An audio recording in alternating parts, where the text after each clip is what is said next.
Hi, welcome to our little flat Nebraska. Today I wanted to talk to you about three major elements when considering placement for your gardens. The number one thing is sun. Through photosynthesis, plants make food. So they take the carbon dioxide out of the air along with minerals from the soil, convert that into glucose, which actually is nutrients for the plant. Through its leaves, it does this. The plant also does an exchange. So it turns that carbon dioxide, changes it, and makes oxygen, which actually, that's why plants are an integral part of our ecosystem, because we need oxygen to live. So in saying that, you have to consider the sun. So the sun comes up in the east and goes down in the west. In our case, the garden is really close to the woods. So we have to make sure that the garden is far enough from the woods so when the trees get their leaves, it doesn't produce too much shade for too much of the day.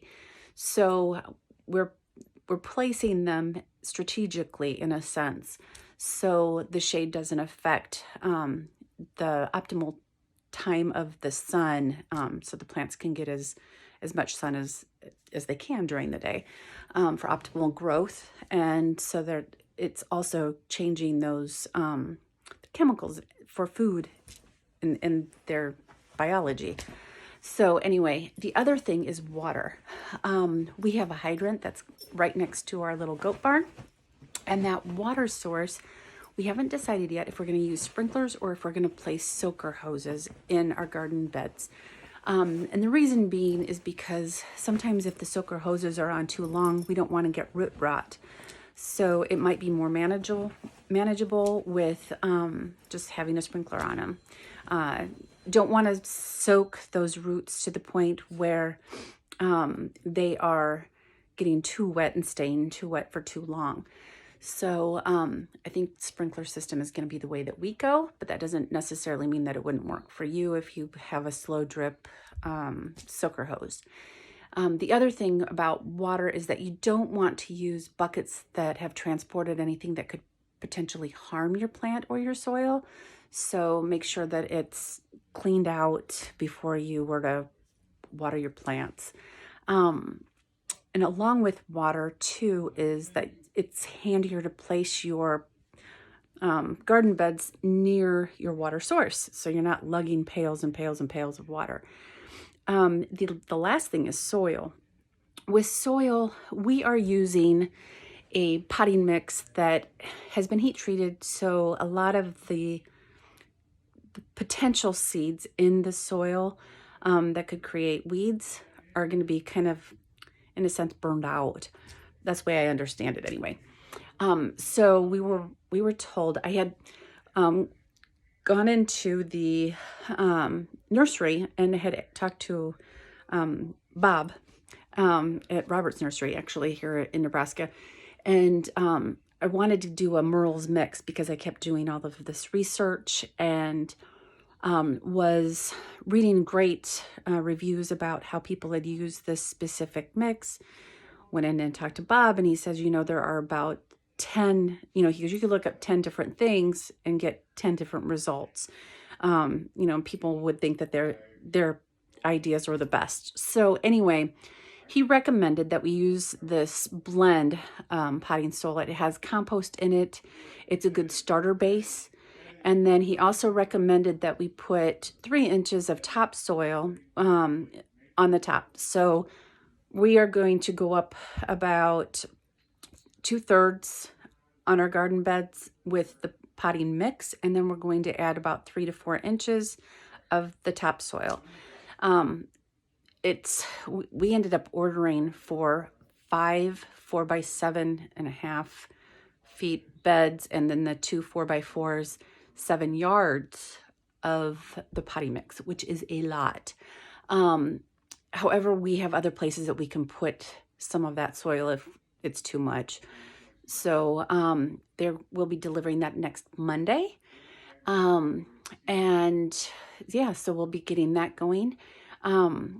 But the three elements are right there. You know, I wanted to talk to you guys about the importance of those three elements. And if you're considering putting a garden in, just to keep those things in your mind from the get-go, because you don't want to have to move your garden later on if it's not getting enough sun, or if you're lugging those pails of water or buckets of water, whatever. And then also with the soil, oftentimes the nutrients have already been taken out of the soil that's already in the ground from grasses, from weeds, those type of things. That's why we decided to go with the raised bed garden this year.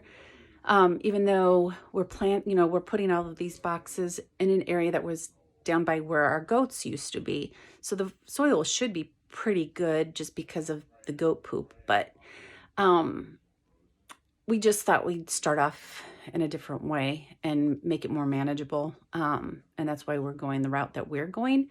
But it's not a tried and true way to do it, because we're kind of learning this ourselves. So it's going to be trial and error with us as well this time around.